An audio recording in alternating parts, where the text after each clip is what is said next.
Hello friends, welcome to my channel and explore the world of Microsoft Azure. My name is Rajneesh Kaushik and I'm a Microsoft certified trainer, consultant and an enterprise architect. For more latest videos and blogs, you can always log into my website rajneeshkaushik.com and subscribe to my blog.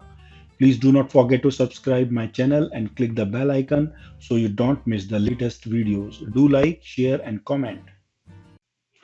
In today's demo, we are going to cover dynamic automation on Microsoft Azure with Ansible.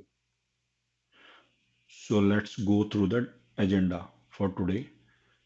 First, we are going to understand the challenges of manual deployment in Azure.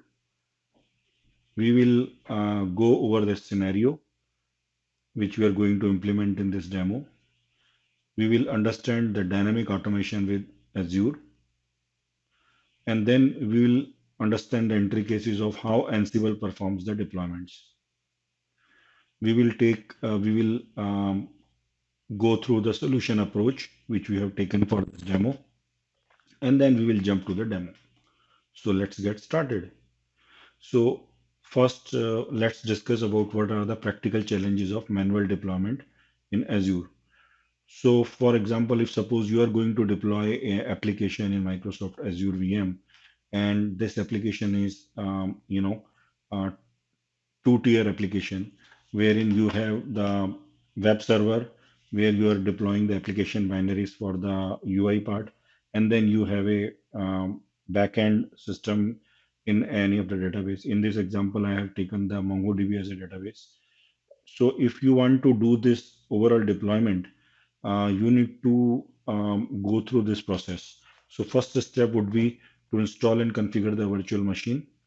And when you install and configure the virtual machine, you need to specify the VM template in Azure, open a specific set of ports, and then deploy the VM. That is the first step.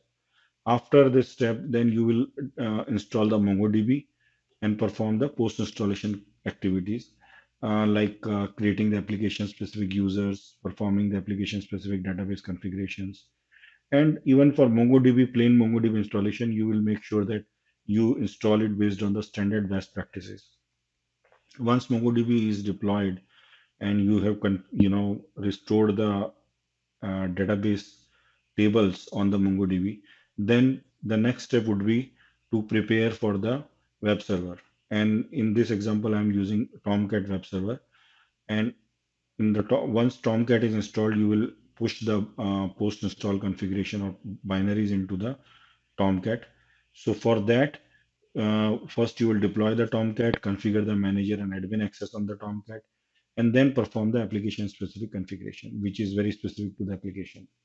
Once this step is over, then you will actually deploy the application specific component. When I say application specific component, it means that application binaries, you know, changing the application file as per the application requirement. Like some example could be changing the URL, and that URL could be the IP address of that VM need to be specified in some JSON file, and then those JSON files need to be copied in a specific location, right? So all these activities you need to perform. And think about it, if this kind of activity you are going to perform in a real scenario, it is going to take a lot of time because there are lots of tasks involved in completing these.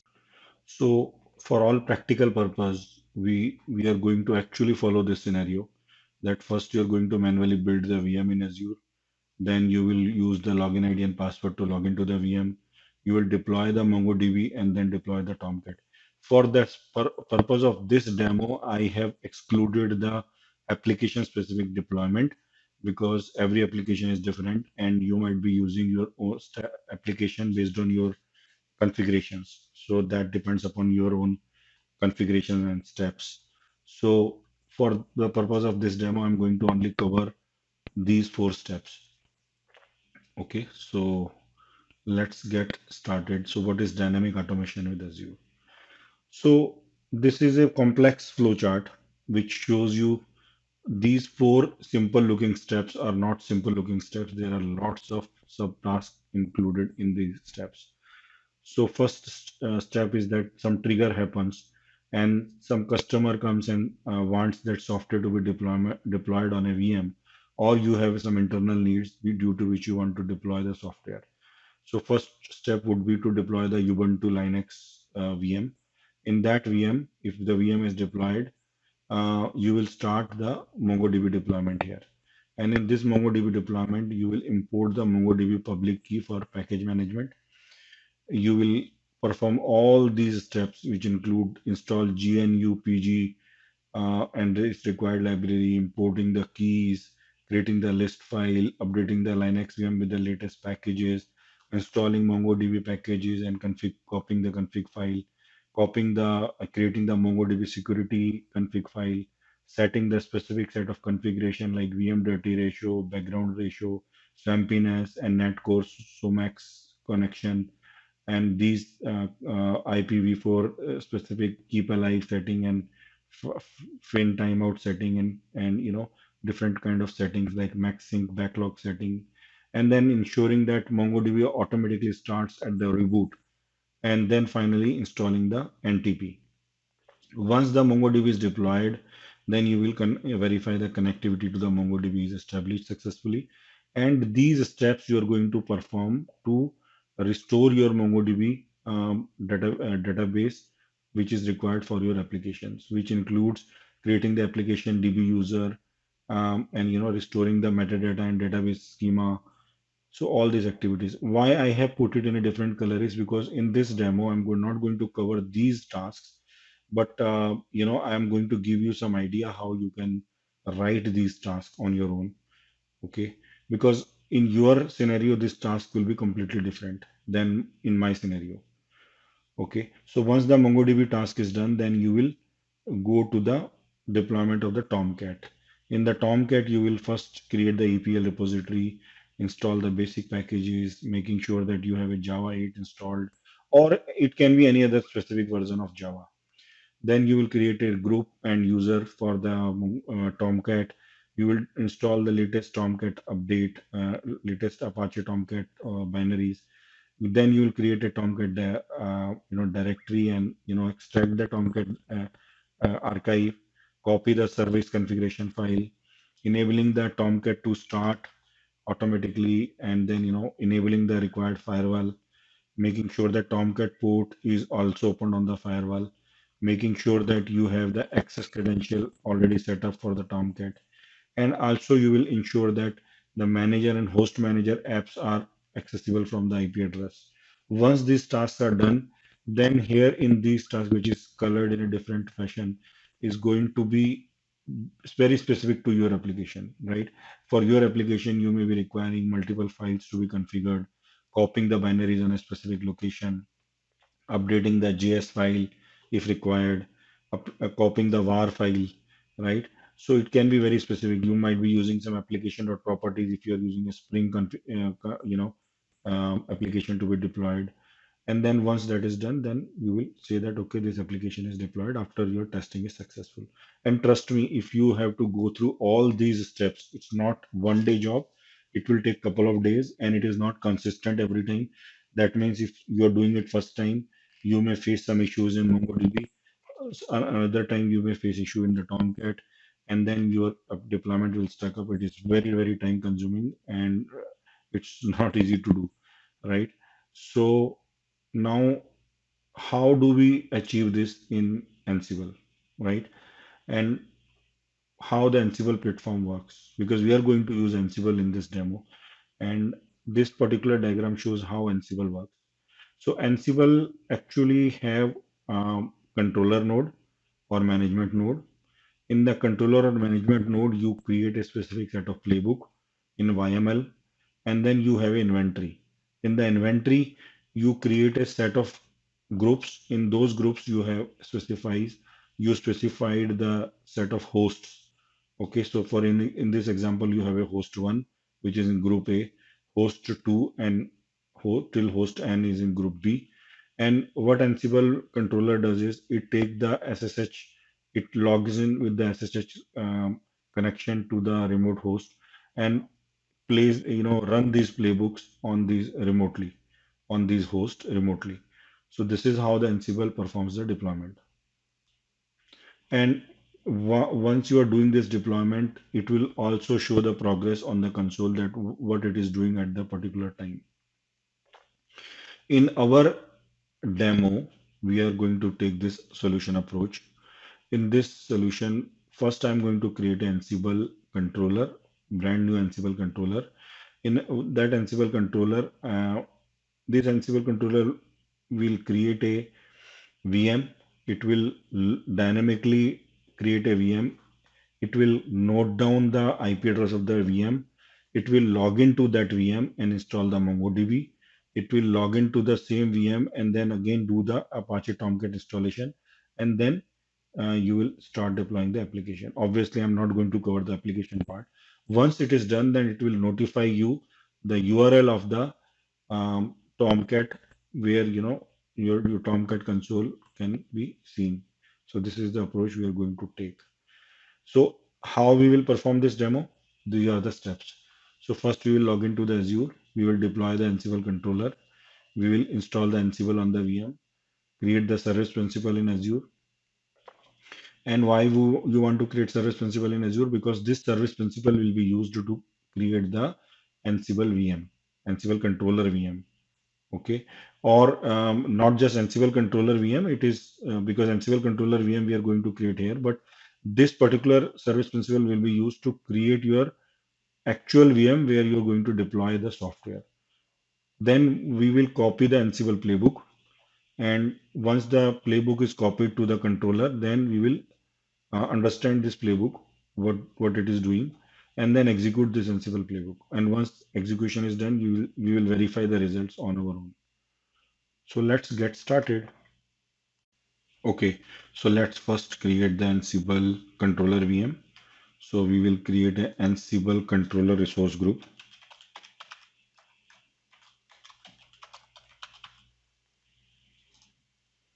We'll create the VM name as uh,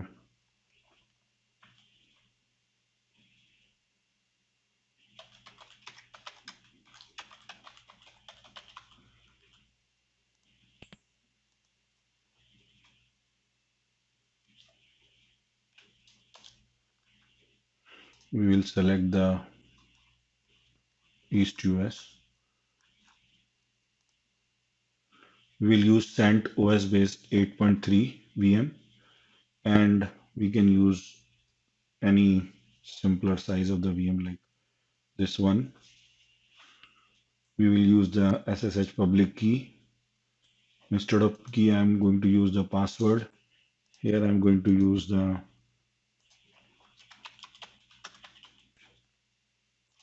password.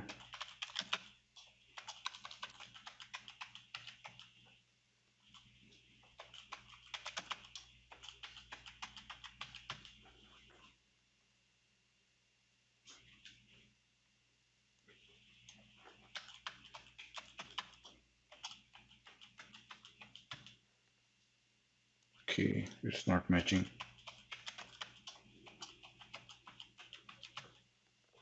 Okay, we are going to keep all the settings the way it is. I'm just using standard SSD. You can use premium as well. And then we will install this VM, deploy this VM in Azure.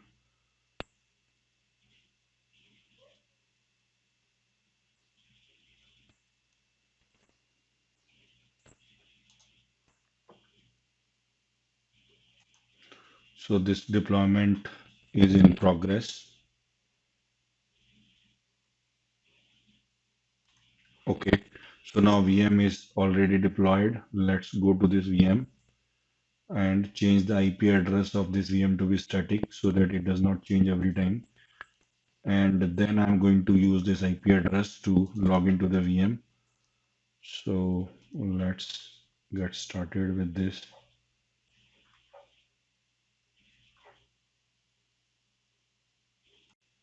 So here I'm using this Mobax term, and it is very easy to use this software. I really like this to use because instead of using the SSH or putty, it is pretty good for copying the files and logging into the system. and it automatically remembers your passwords. And moreover, it is free for normal users. So I'm now logged into this VM. Now we are going to install the Ansible on this VM. So first step is to use the update this VM. It's not going to work because I'm not logged in with the sudo privilege or root user. Now this command will work. Okay, this is just to update with the latest and greatest packages. So put yes as an answer. So it will download all the latest and greatest packages, and it is successfully done.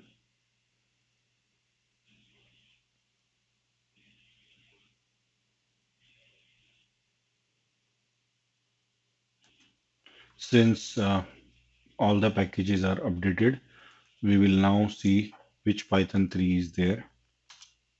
So it shows that Python 3 is installed on /bin/python 3. And for Ansible for Azure, in order for Ansible to work on Azure, it requires at least Python 3. Otherwise, it will show some errors. So what we will do, we will set up the Python for the Python 3 variable, so that whenever we click Python, it will automatically take the Python 3 as a default Python. Now let's see if it works. So when we say Python, yes, it is showing this 3.6 Python version. That means the path is set up correctly. So let's log in, log out, and then now we will see the pip3 version.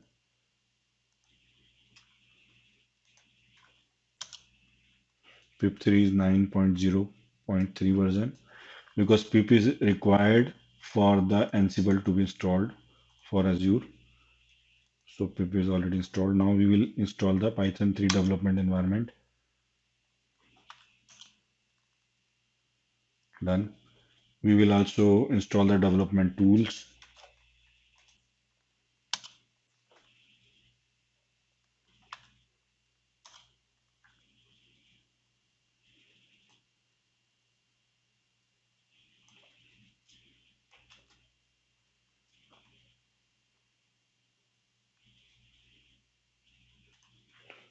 Now we will upgrade the pip to the latest version. It is done. Now let's see which version it is showing now. It is showing 21.2.1 instead of 9 version it was showing before. Now we will start installing the Ansible. For that we will use pip3.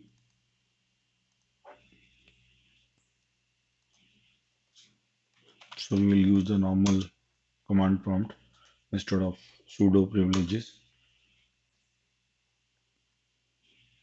So with pip we are installing the Ansible.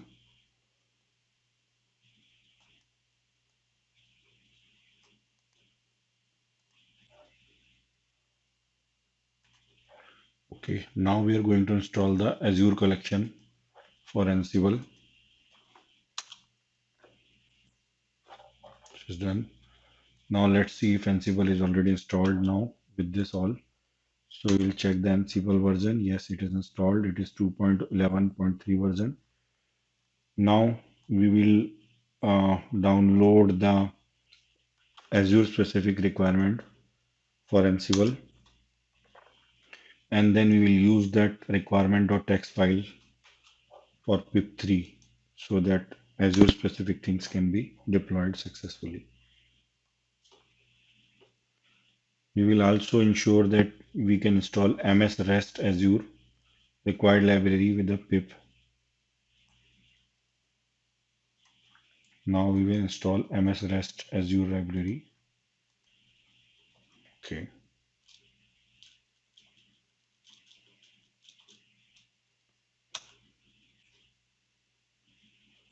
Okay, done.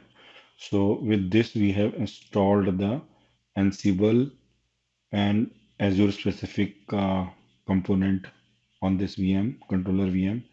Now we will also go ahead and deploy the credentials. So before I deploy the credential, I will explain you first how will you create the service principal in Azure and then use that service principal in the credential file.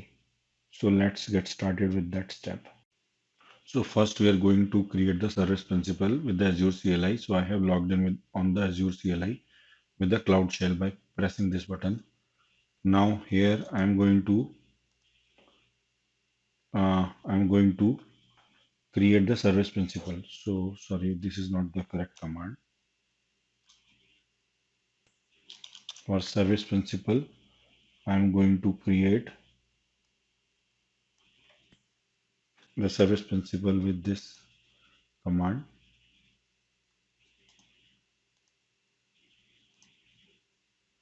The service principal name is my Ansible.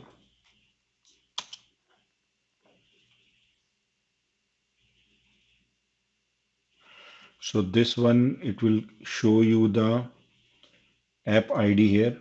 I'm going to use this app ID to grant the contributor role for the service principal. So, so I have copied this particular app ID here and assign the contributor role so that when Ansible will use this service principal, it can create any VM because contributor role will have all the required access. So it's done. Now, how do we display the information for the service principal? And we need to also display the subscription ID, tenant ID. So for that, we can fire this command. It will show subscription ID and tenant ID. And then you can also display the other details like client ID and other details. So this is your client ID. So we are going to use subscription ID, tenant ID, client ID in the credential file. Let's confirm if my Ansible service principal is created or not. So this is quite tricky how to go to the service principals. So first you need to go to default directory, app registration, and then view all applications in the directory and select your service principal name. It shows that it is created today. Go here and then go to certificates and secrets. So here you're going to create a new secret. And remember, once you create a secret, and if you did not copied the value, it will be hidden. So let me create it again. So I just created the named it as infra, and the moment I created it, it shows the value. So I'm going to use this value and copy it and paste it in the notepad so that I can start using this value. So essentially we need four things: Azure subscription ID. We already have the subscription ID. We need client ID. We already have the client ID. We need secret. I have already noted the secret. And then we need tenant ID, which is here. So these three things are already here. Only fourth thing, the secret information, I have just copied it. So let's see how we need to place this four information in the credential file.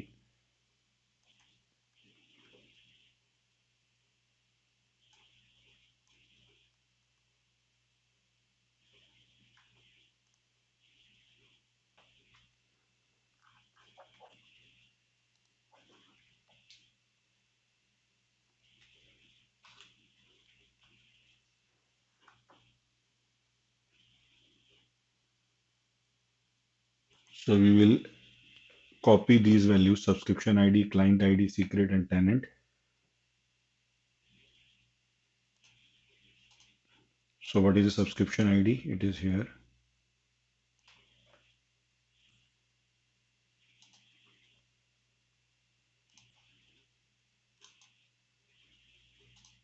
Sorry, I need to copy it.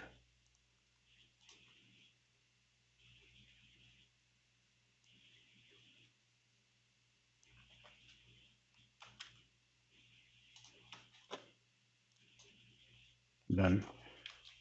Client ID.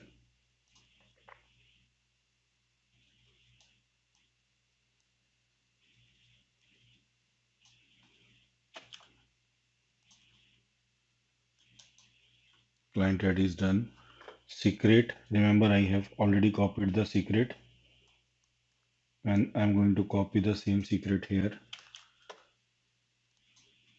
Sorry. So,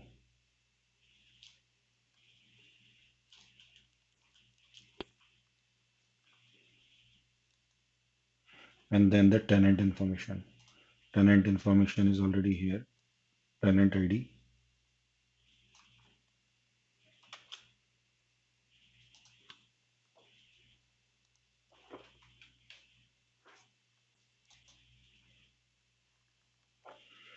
So now we are ready with the credential file. Let me save this credential file and come out. So whenever Ansible playbook is run, it usually gives you many warnings. So for us to suppress these warnings, we are going to go to the ansible.cfg file and update the deprecation warning equal to false. So let's do that.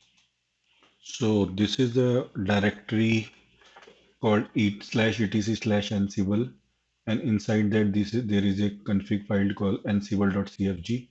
So since we have used pip to install Ansible, um, it will not create this directory automatically, and it will not create the ansible.cfg file.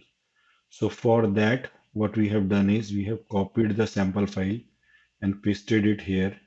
And this is a sample file. You can copy it from the GitHub, from the Ansible repository. So I have copied this file here. Before copying, I have just created these directories, and inside that I have copied this content. And if you carefully look at it, you will find that the deprecated warning is false already because I have changed it. Here it is. Initially it was true, but I have made it false.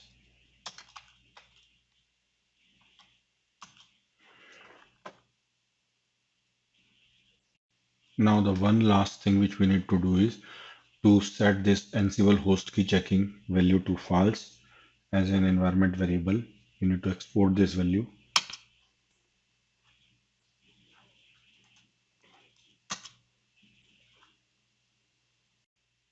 Now let's understand the playbook. And before we even understand the playbook, let me tell you this great tool called Atom. And the Atom ID is very nice ID. I am using it for Ansible development. And the good part about this is that you don't have to do any GitHub check-in and all that. You can directly copy this code playbooks into the VM. And once you save anything here, it will automatically copy to the VM, and it is pretty handy. So I would recommend you to use this. So let's first understand the playbook. This playbook here I'm using um, deploy VM and software.yml, which is a YML file. So here the first task in the playbook is create Azure VM, and here it is showing the local host where the host where it is going to create that. These are the variables I have declared: final var, HTTP team message. So team message is used for copying this to the teams by creating a webhook. And these are the variables which I'm going to use in my playbook. This is a Azure resource group.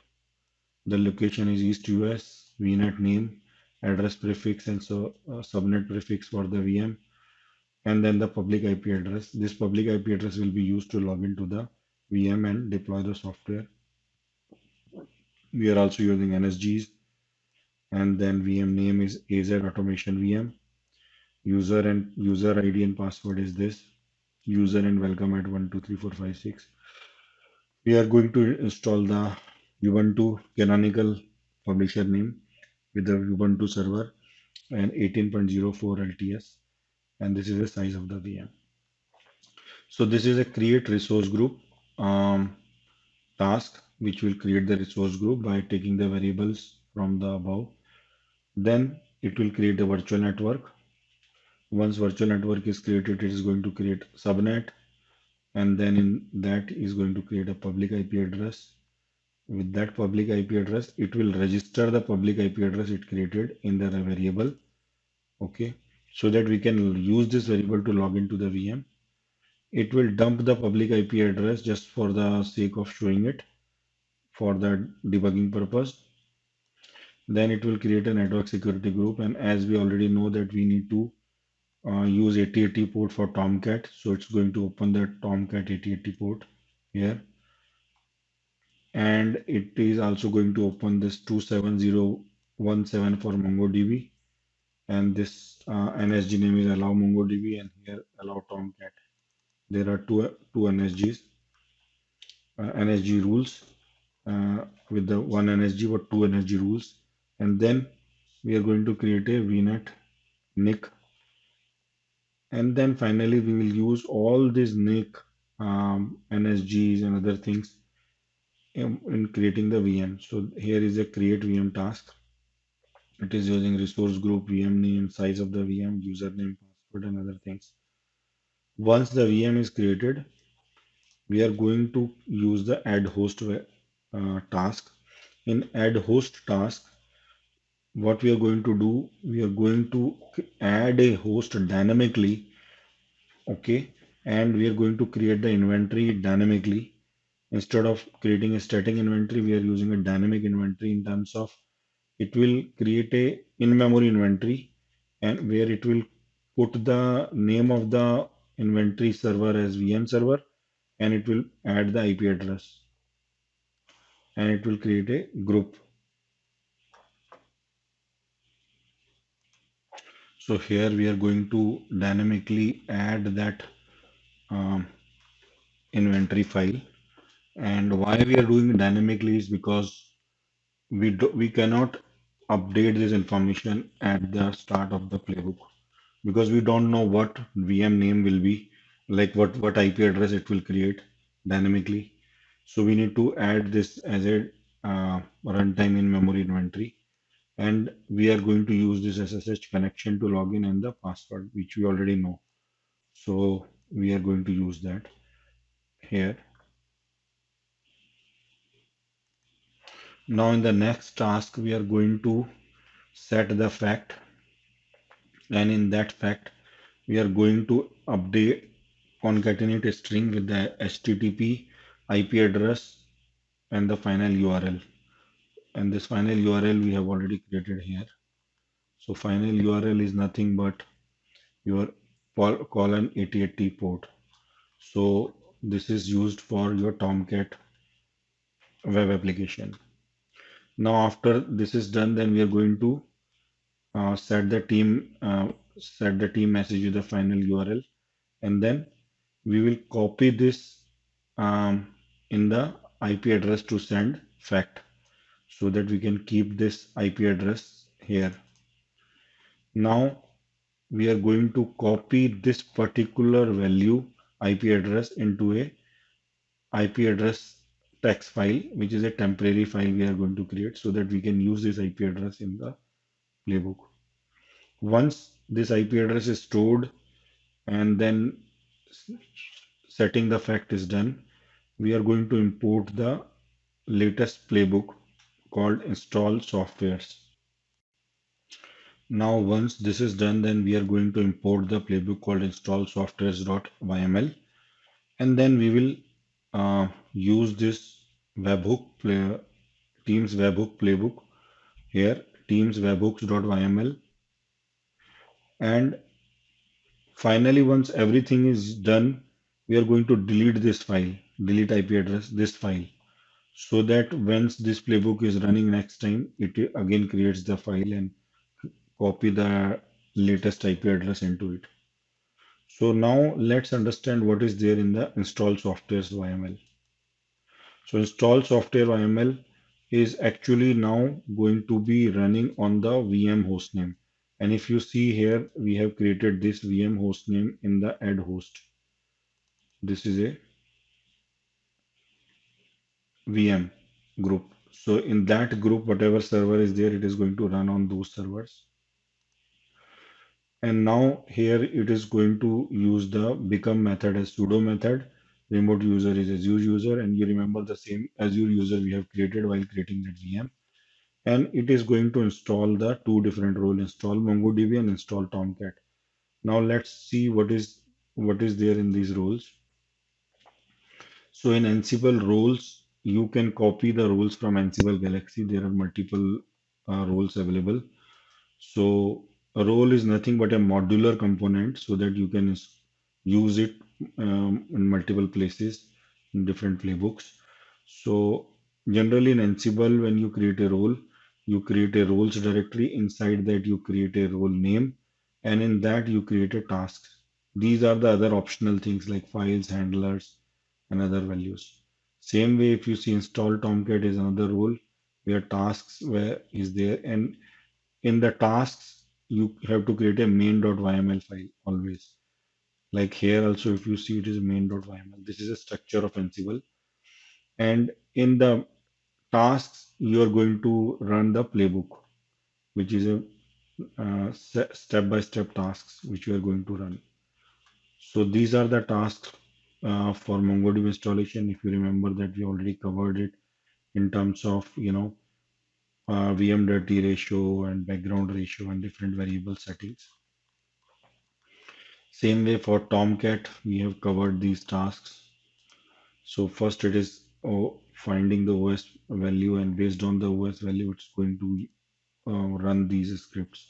For Debian or Red Hat, for Debian it is going to run this. For Red Hat it is going to run it. And these are the packages it is installing: HTTPS transport, finding, installing the default Java version, creating the Tomcat group and user, download the Tomcat, from the latest URL, creating the Tomcat directory, and then extracting the Tomcat archive, creating the service file, starting and enabling the Tomcat, and then allowing the access to the manager app. So these are the steps it is performing. So once these two components are installed with the help of roles, we are going to now look into the next playbook called install software playbook. Sorry, in Teams webhook playbook. So in Teams webhook, I have actually created a Office 365 webhook, and I have added that webhook here, webhook task here. And what it does is it's going to copy the value of the message to send, which I have passed from the earlier playbook, and then it's going to push it into the Teams message. Okay, and once that is done, the last step of this is going to delete the value. So whatever value you have copied into the text file, it is going to delete it. So first it is going to set the fact, it is going to update the address, because this particular file will have um, multiple strings. So you need to manipulate that here, and then you're going to update the URL. So that URL is nothing but the IP address which you have copied from the file. Replace it here, and then finally delete the IP address file so that or once you run it again, it is not going to use the same IP address. Okay, so now you have gained the significant understanding about how this playbook is running. I'm going to run this playbook and show you the output. So here I'm going to copy the code from the IDE to the code folder here. So first let me create a code folder. So now we need to change the access permission on the folder so that it can copy it. And also if we come here and do the dynamic, the remote sync on the upload folder, it will automatically copy all the files to the folder, code folder. Now let's run the playbook.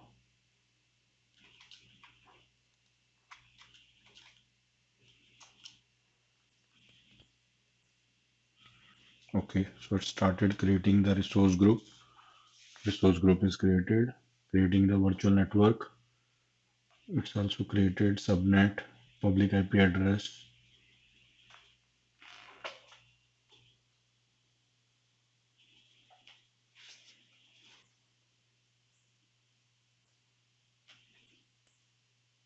So public IP address is 20.85.211.81.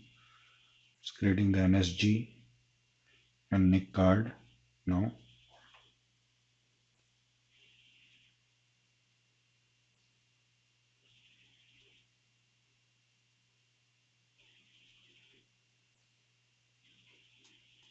Now it is creating the VM. Okay, so now when you go through this um, output, you will find that it is failing here SSH passphrase program. So what you need to do in order to overcome this is you need to install the SSH passphrase program. Steps are pretty simple. First, you will going to use the make cache command. Then install the EPL release.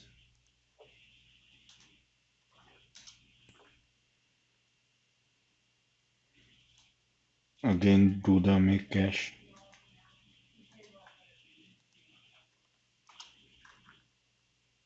And then finally install the passphrase.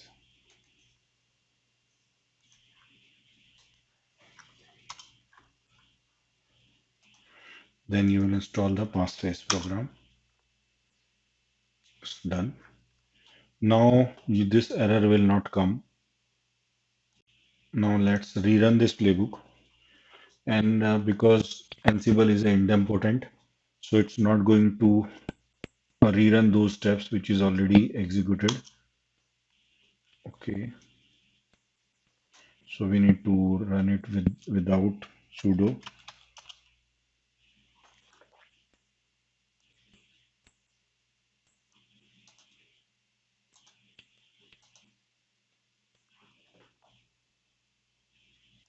Now this time it is running Mongo DB task.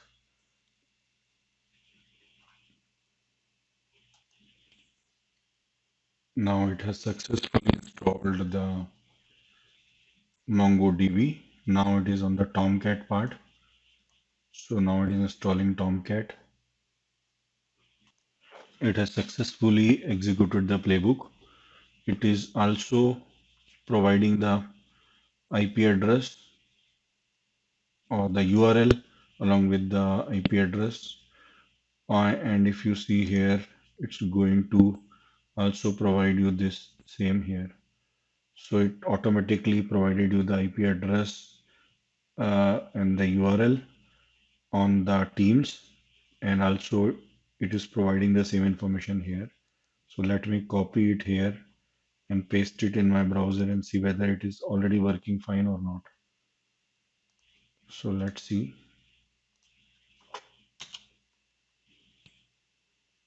Yes, it is successfully installed Tomcat, and you can see this URL is working fine. That means our application is working perfectly fine. Okay, so now we need to also verify if MongoDB is already installed with our playbook or not. So let's verify it.